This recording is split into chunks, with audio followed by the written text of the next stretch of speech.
on se retrouve dans cette nouvelle vidéo pour un tuto scrapbooking qui est pour réaliser ce 4 photos. Et voilà, qui est mon deuxième projet scrap du coup. Oui, parce que maintenant dès que j'essaie un truc, je vais filmer. Enfin voilà, donc c'est mon deuxième projet. Donc j'espère que ça va vous plaire et que ça vous aura donné surtout des idées. Et du coup, je vous souhaite un bon visionnage. Donc déjà, vous commencez par prendre un 4 photos. Donc le mien, c'est un format A5 que j'ai dû acheter en grande surface à Carrefour ou Auchan. Enfin bref, on peut vraiment en trouver partout. Et la photo que vous avez envie de mettre dans votre cadre. Donc moi, j'ai pris une photo de Léon et moi que j'ai fait lors de mon relooking.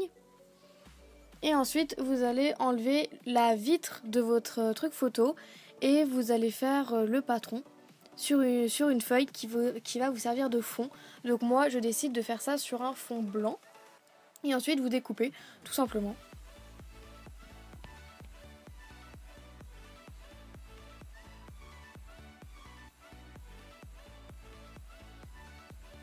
Donc évidemment, j'ai oublié de le préciser, mais il ne faut pas que la photo soit format A5 si votre cadre fait A5. Voilà, pour que vous puissiez scraper autour. Donc là, ce que vous voyez, c'est que j'ai fait un grand rond. Et dans ce grand rond, j'ai refait un petit rond. Donc les deux perforatrices, je les ai depuis très longtemps, depuis que j'étais au collège, donc avant même que je commence la Fimo. Donc je pourrais plus vous dire du tout où je les ai achetées. Et ensuite je viens récupérer du papier pour décorer un peu plus le fond. Donc tous les papiers que vous allez voir que je vais utiliser dans cette vidéo, c'est tous les restes de papier de mon album photo que j'ai fait. Donc voilà, on gâche pas, faut vraiment garder tous les restes. J'ai pas du tout utilisé d'autres papiers, c'est vraiment que des restes. Donc là, je viens de découper des bandes de la même couleur que mes cercles ronds. Et là, j'utilise cet outil, donc je pourrais pas du tout vous dire son nom. Mais en fait, c'est le principe du quilling. Donc voilà, c'était mon tout premier test en quilling aussi. Donc j'utilise pas forcément les bons papiers puisque c'est du papier cartonné, mais je veux que ce soit la même couleur. Et en fait, je viens faire des petites pétales, enfin je sais pas trop comment vous dire. Je tourne juste ça et j'ai essayé de faire des formes en fait. Et ça, je trouvais ça plutôt drôle. Et du coup, je l'ai accroché avec du double face. Voilà, donc je me suis amusée. J'ai obtenu cette forme-là. Donc je pourrais pas trop vous dire comment j'ai fait. Je me suis amusée en fait avec les traits de cet outil. Et ensuite à replier le papier sur lui-même sur différents crans.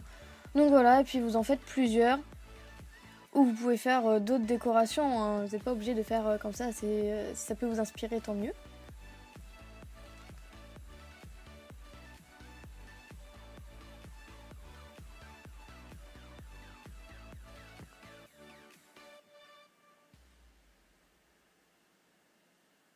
Voilà, et après on teste pour savoir si ça fait un truc.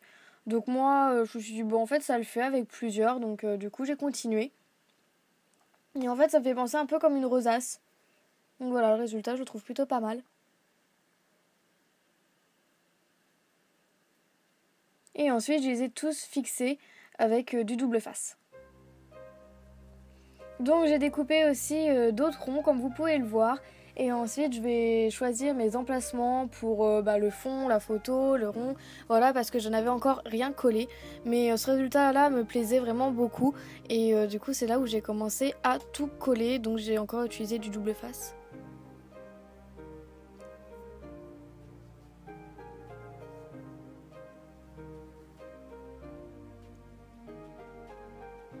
J'ai aussi utilisé un peu de colle histoire de la finir parce qu'il ne restait qu'un petit fond. Donc voilà, et puis comme je l'ai dit, je continue de faire mes tests, de mélanger un peu tout, un peu colle, double face, tout ça pour voir ce qui rend mieux.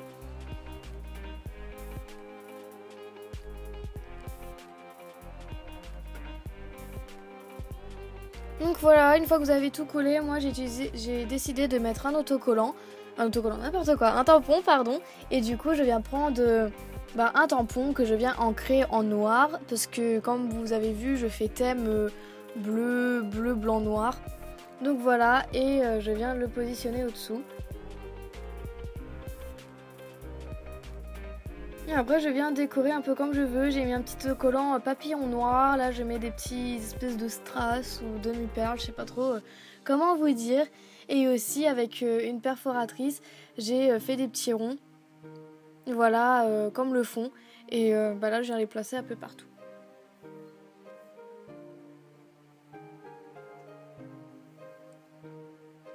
Et ensuite, il n'y a plus qu'à mettre dans le cadre. Donc évidemment, on ne remet pas la vitre puisque c'est en relief. Il y a les strass et il y a l'espèce de rosace au coin de la photo. Donc voilà, on vient juste placer dedans, sans la vitre. Donc gardez bien la vitre, elle va pouvoir toujours vous être utile plus tard. Et ensuite, vous venez fermer votre cadre photo.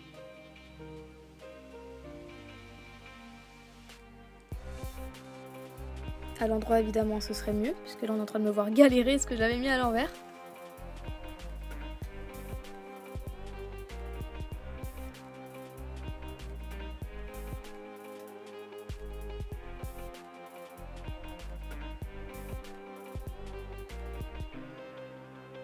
Et voilà le résultat, et personnellement j'adore ce cadre.